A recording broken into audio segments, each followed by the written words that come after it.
তো রাধে রাধে বন্ধুরা, তোমরা সবাই কেমন আছো? নিশ্চয়ই ভালো আছো এবং সুস্থ আছো। দিতিপ্রায় সাথে মাতা জীবনের নতুন একটা ব্লগে, ছোট্ট মিনি ব্লগে তোমাদের সকলকে স্বাগত জানাই। সকালবেলা ঘুম থেকে উঠেছি, মেয়েকে গুছিয়ে স্কুলে পাঠিয়ে দিয়েছি। এখন আমি যাব মেয়েকে টিফিন দিতে, টিফিন দিয়ে ওকে দিয়ে খাইয়ে নিয়ে চলে আসি। লাস্টে একটা পিরিয়ড হয়, তো তার জন্য আমি ঘরটা ঝাড় দিয়ে মুছে তাড়াতাড়ি করে কটা কেচেছি। দেখো চার জল বসিয়েছি, দুধ বসিয়েছি একশো পাশে, আর দিয়ে ছাদে এলাম আর ম্যাগি তৈরি করে নিয়ে যাব ছাদে। দেখো অল্প করে জামা কাপড় হয়েছে আজকে, সেগুলো কেচে দিয়েছি। আর কালকে যে দেরি করে স্নান করেছিলাম না, যেহেতু বাড়িতে কাজ হচ্ছিলো, কাঠগুলো তুলছিলাম, তাই সেগুলো আবার নেড়ে দিলাম এই করা জামা কাপড়। আর দেখো তারপরে গাছে কি সুন্দর ফুল হয়েছে, এটা হলো ঝুমকো জবা, দেখো লাল টকটকে। আর এইগুলো ছোটো ছোটো দুটো হয়েছে লক্ষ্মী জবা। আর এটাও একটা কমলা কালার জবা, কালারটা হেবি সুন্দর, মিষ্টি কমলা।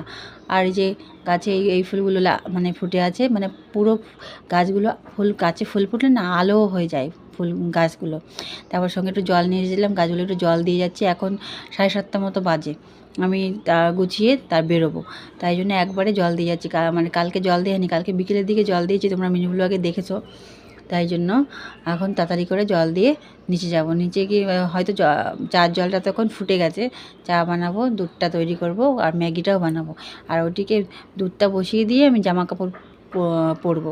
আর গাছের যে ফুলগুলো হয়েছে না, তুলে নিয়ে যাচ্ছে। আবার দিদি শাশুড়ি আসবে, তাই জন্য আমি গাছের ফুলগুলো তুলে নিয়ে যাচ্ছি। দিদি শাশুড়ি পুজোটা আজকের দিন দিচ্ছে বলে একটু রক্ষা, নয়তো হচ্ছে পুজো দিতে অনেক দেরি হয়ে যেত। কালকে তো অত দেরি করে স্নান করেছিলাম, তা পুজো দেওয়াই হতো না। যাই হোক, আবার দিতেও হতো হয়তো, চান করে আবার কাজে লাগতে হতো। কাঠ তুলেছি, কাঠে ময়লা পয়লা মাথা টাথা শ্যাম্পু করে ইয়ে করতে হয়েছে, নয়তো তো মাথা চিরুনি আটকে যাচ্ছিলো এমন। যাই হোক, দেখো ফুল তোলা হয়ে গেছে, দেখো ফুলগুলো কি সুন্দর না, একসাথে আমি হাতে ধরে ঘরে এনে হাতে ধরে দেখাচ্ছি। দেখো সব লাল লাল মনে হচ্ছে। দেখো আমি বেরিয়ে পড়েছি মেয়েকে স্কুলে আনতে যাবো। আজকে ভ্যানে উঠবো না, 8টার সময় বেরিয়েছি, আর 8:20 টিফিন দেবে। আমার যেতে 15-20 মিনিট লাগবে, আমি হেঁটেই যাবো আজকে।